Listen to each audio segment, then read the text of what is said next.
ملکہ بلقیس کا تخت ایک مشہور واقعہ ہے جس کا ذکر قرآن مجید میں سورہ النمل آیات 37 میں ہوا ہے۔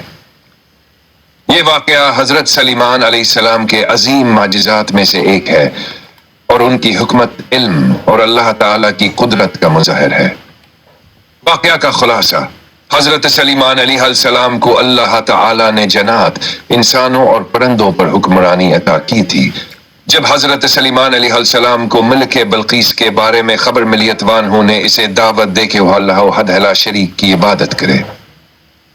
ملک بلقیس کا تختہ سوکت سبا کے علاقے میں تھا اور یہاں ایک عظیم الشان اور قیمتی تختہ تھا۔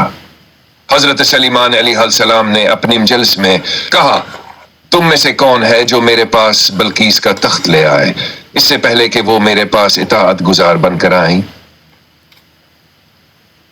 جن اور انسان کی پیشکش۔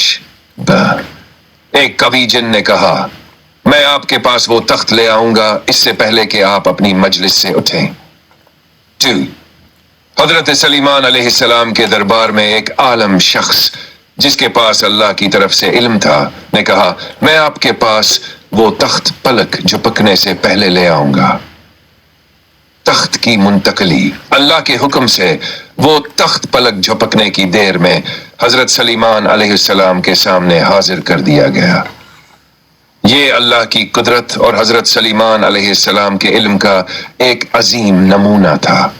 جب ملکہ بلقیس حضرت سلیمان علیہ السلام کے دربار میں آئیں اور اپنے تخت کو پہچانا تو وہ حیران رہ گئیں اور اللہ کی عظمت کو تسلیم کرتے ہوئے ایمان لے آئیں۔ یہ واقعہ ہمیں اللہ تعالیٰ کی قدرت، حکمت اور اپنے نبیوں کو دی گئی خصوصی صلاحیتوں پر ایمان لانے کی ترغیب دیتا ہے۔ ساتھ ہی یہ بھی ظاہر کرتا ہے کہ اللہ کے بندے علم اور تقویٰ کے ذریعے بڑی سے بڑی کامیابی حاصل کر سکتے ہیں۔ اگر آپ مزید تفصیلات یا تفسیر چاہتے ہیں تو ضرور بتائیں۔